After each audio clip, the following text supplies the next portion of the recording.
Mahilig ba kayo kumain ng tilapia? Pag ganito kasarap, syempre kakainin mo.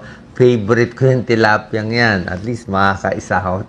Makakaisang buo ako niyan. Minsan lampas pa nga eh.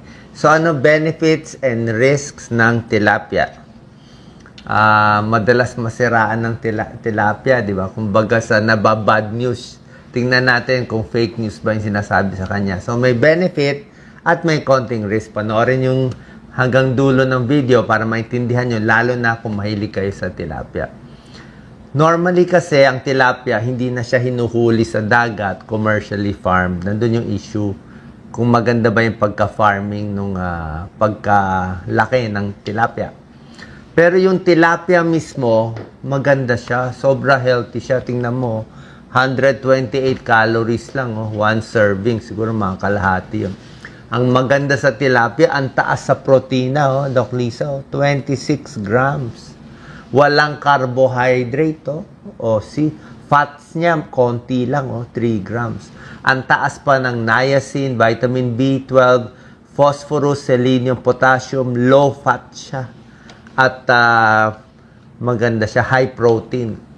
Tingnan natin yung pros and cons. Dito muna tayo sa health benefits.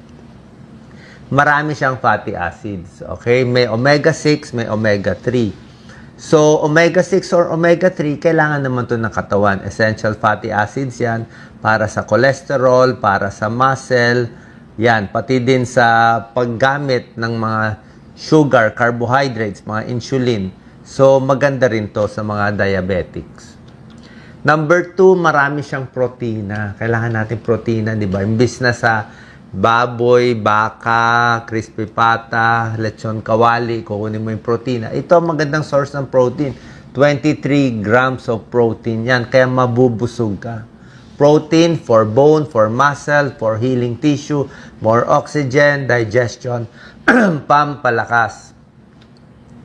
Mataas din siya sa phosphorus natin, 28% phosphorus needs ng katawan.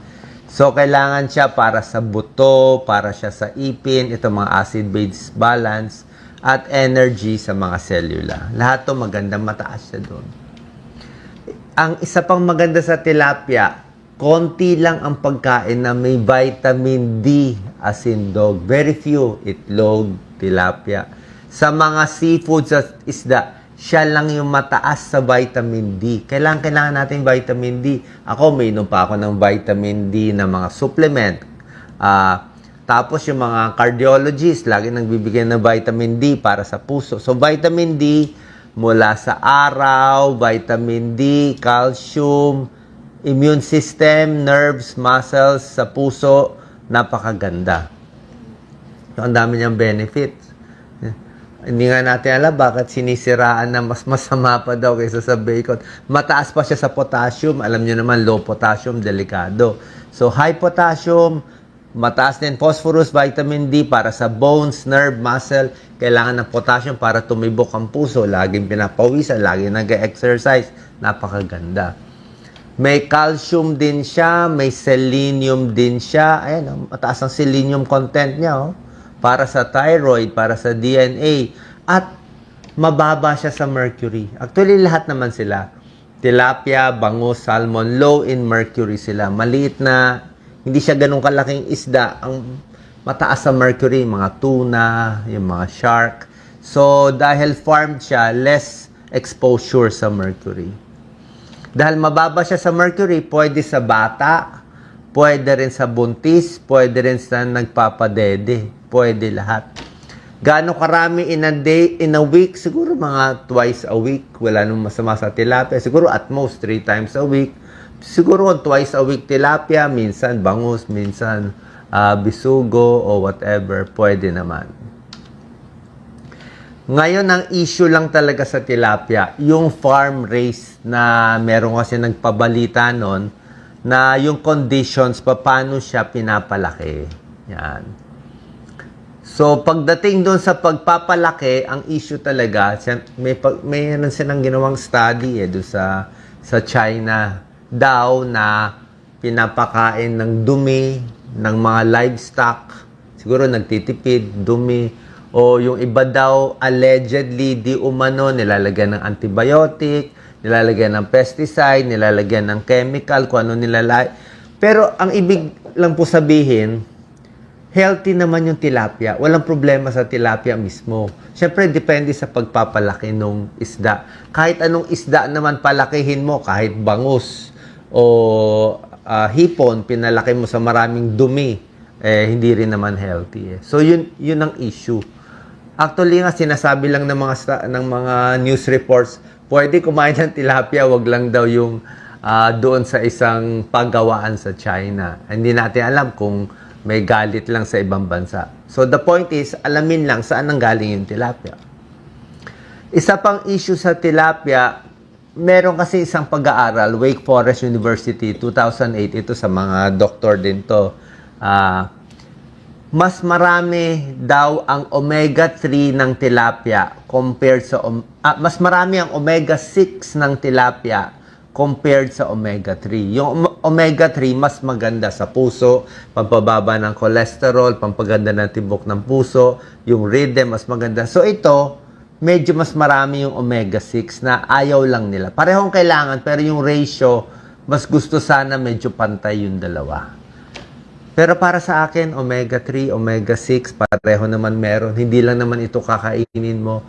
Hindi ako gano'ng worried na itong risk of inflammation tunay na mangyayari kung kakain ka ng tilapia. Questionable pa to. Yun nga daw, dirty environment. Depende nga kung ano pinapakain sa isda Kung maganda ang feeds mo, wag lang daw gumamit ng dumi ng ibang hayop na ipapakain. Kahit saan naman kahit sa Pilipinas, basta hindi maganda yung pagka-farm, hindi maganda yung pinapakain, hindi maganda. Kahit anong isda pa, tilapia o iba. May isang rare bacterial infection sa mga isda, hindi lang sa tilapia at ibang isda. So bottom line, ako mahilig ako sa tilapia, hindi lang naman yan ang kakainin mong isda, iba-iba. So tilapia is healthy, mura pa siya, maraming protein, maraming health benefits. Basta malinis yung pagka-farm, maganda pagka-handle, lutong-luto, hindi hilaw, well-cooked, safe to eat. Pwede rin sa bata, pwede rin sa buntis. Meron tayong konting comparison. Tilapia ba o bangus? Okay? Pinanglaban natin. Ano ang mas marami, mas mababang mga sustansya? Ang tilapia, mas maraming selenium, 76% RDI, mas maraming vitamin B1, 7 times more compared sa bangus, mas maraming phosphorus. Ang bangus naman, mas maraming omega-3, tsaka B12, B6, at B3. So, parehong okay.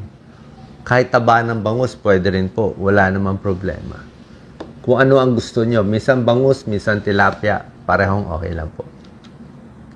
Isa ring issue, pwede natin i-compare tilapia versus salmon. Ano mas maganda ito? May check o may X Sabi ng mga experts, mas masarap daw ang salmon. Pero sa akin, depende. Ako, gusto ko lasa ng tilapia.